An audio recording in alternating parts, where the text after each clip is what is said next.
All right, I got a couple of rapid fire questions. Oh, this is better. I got a couple of rapid fire questions I want to answer real quick. The first one is, how can I get my fancy Kickstarter card copy? No. The books have not been ordered yet. When the Kickstarter is done, I wait about 3 to 7 days to get paid. Some people might drop off, so probably 2 to 3 months after that, because I have to have them mail me copies of the book. I have to proof it, and then I have to say, like, okay, this is good and it's not broken. All right, so my big question is, how little progression is too little progression for fantasy and the inverse? Okay, so this is a book series that I just read. I'm not going to tell you the name for a second, but I want you to think of it. So this is a 3-book series. The third book just released. And it is lit RPG, but you can think of it as progression fantasy. And right here, something big happens to the main character's power level. And that will spoil it pretty much the whole series, even though you can kind of guess.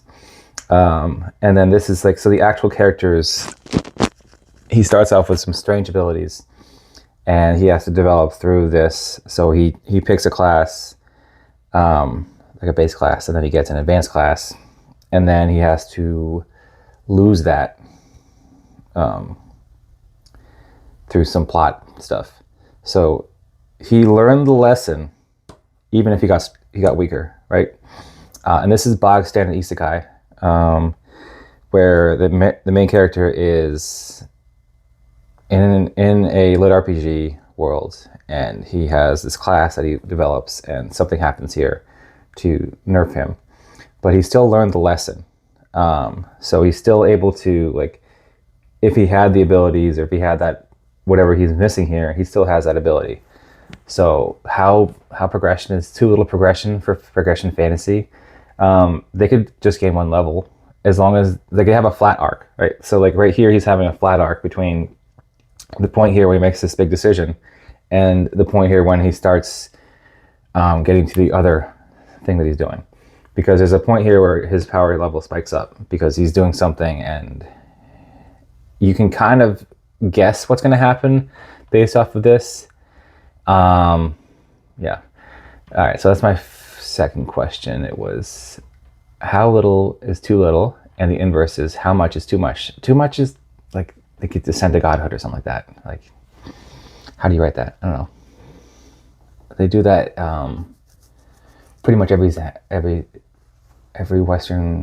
Eastern fantasy, where they're like, I'm going to ascend to the heavens. Like, okay, got it. Next one is, I got some craft book recommendations. So I have a couple. I did not. 2 of them are The Office. The 2 that I'm recommending highly right now. But I want to recommend Self-Editing for Fiction Writers, The Lazy Dungeon Master's Guide. Why? I don't know, because I'm a dungeon master. And then Saves the Cat.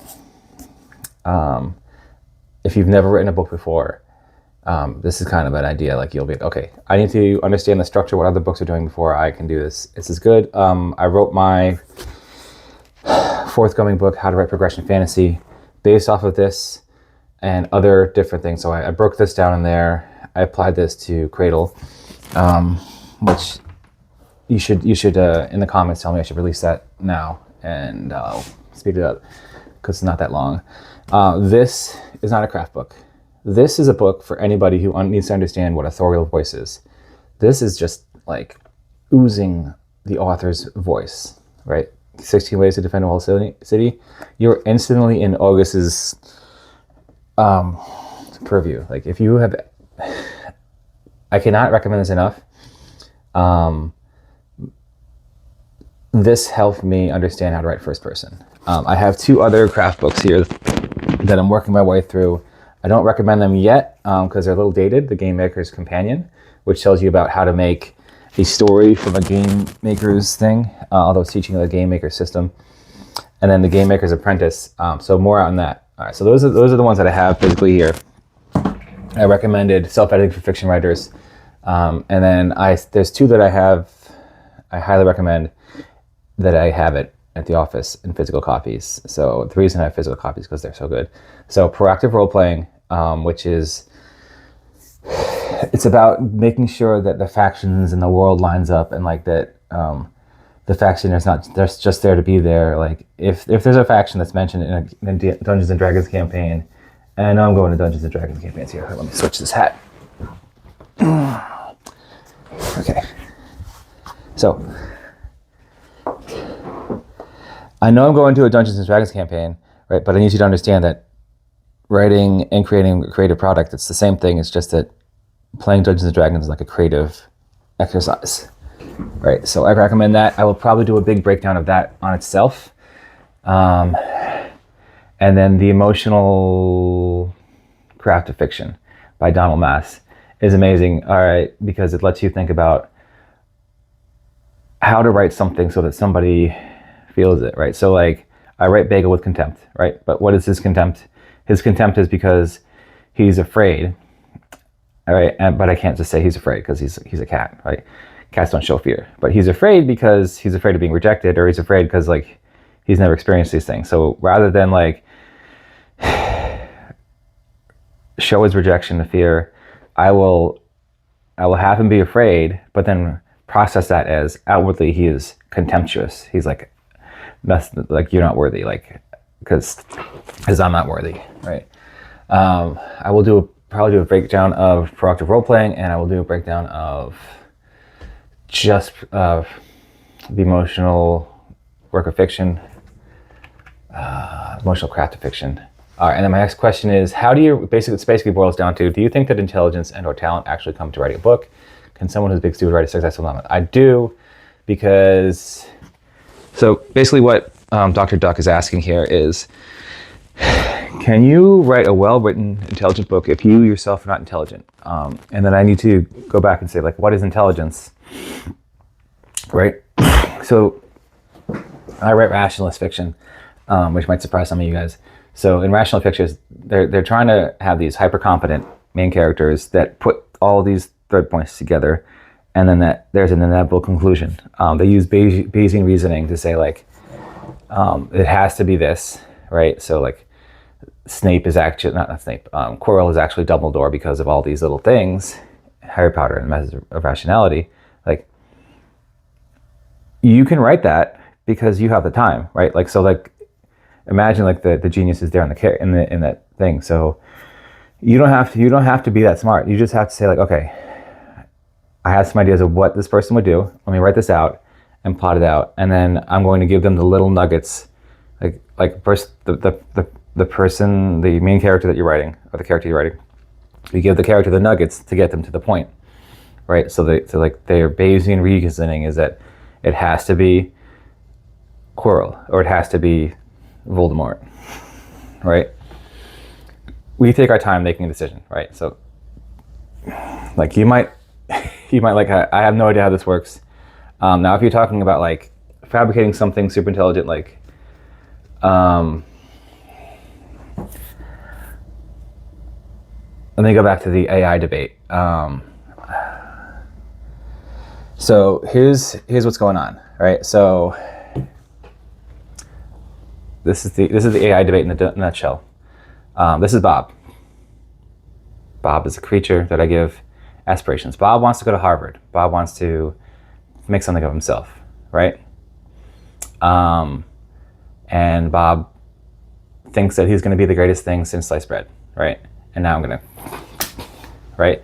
And that's the AI debate, right? So we are giving artificial intelligence a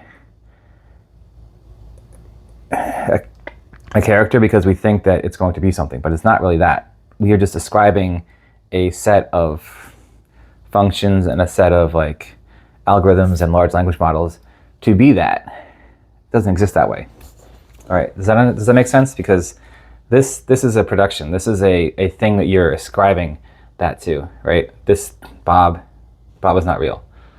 Bob is a bunch of large language learning models that can like put out an answer that you understand and you're ascribing something to, because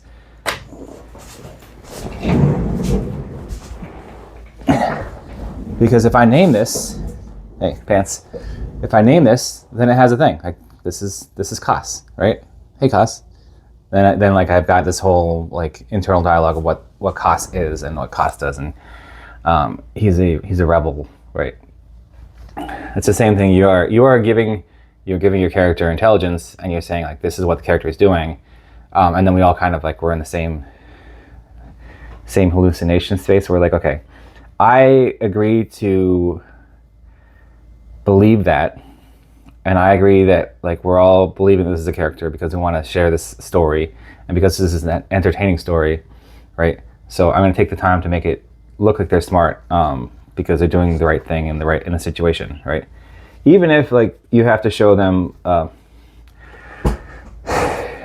do the wrong thing first, so that you can show that advancement. Like Harry Potter and his rationality, like his first thing is he is learning how to test hypothetical theories against magic, and then all of his hypothesis is like proven wrong immediately because she's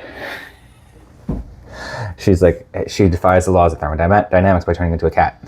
Okay. Transmigration, whatever it is. I forgot what the actual word is, but like he's like, okay, I was smart, and I know the scientific method, so obviously she cannot become a cat or float. And then she floats, and then she turns into a cat, not in that order.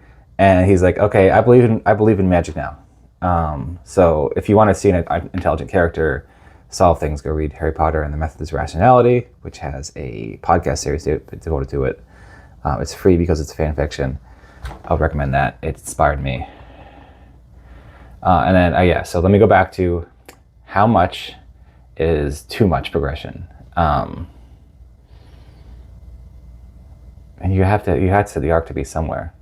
There has to be an end to the arc. There has to be, let me get in the center. You have to figure out, okay, so Primal Hunter ascends to godhood, but now what, right? Is the story over?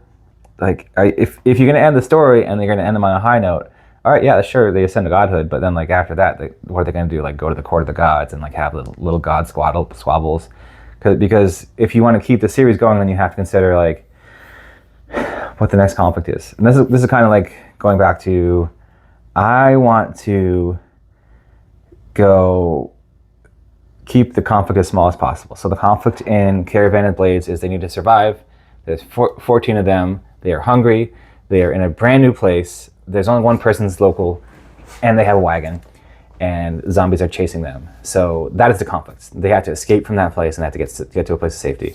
That is it. Book 2, we are trying to get to a better place. That is the entire conflict of the novel. Book 3 is like, we want to build an airship. And then book 4 is, let's find the Dwarven Legion and destroy the zombies on that conflict. Like, so the conflict moves at a meaningful pace, but it's not like book 1, I'm a god, and then book 2, like I'm back to playing pinball with the guys. Like, if I've gotten to that level, then what's the next thing, right? If that's the end of the series and they end with godhood, like, okay. But if it's like if that's the progression, then it's like this thing keeps happening in progression fantasy. Like, so like in Cradle, everyone is the highest level that someone can aspire to is like Jade or Gold, right? Because they're in the Sacred Valley. And then in book 2, they're like, okay, no, actually everyone here is suppressed under a suppression field, so they can't actually advance that far. So you would have been Gold by now, even though you're like a copper. Like, F you, man. And that's kind of how you have to escalate the power level. Like, so you have to keep it low and manageable, but I also want to, at the beginning of a book, see like, I want to see what's possible.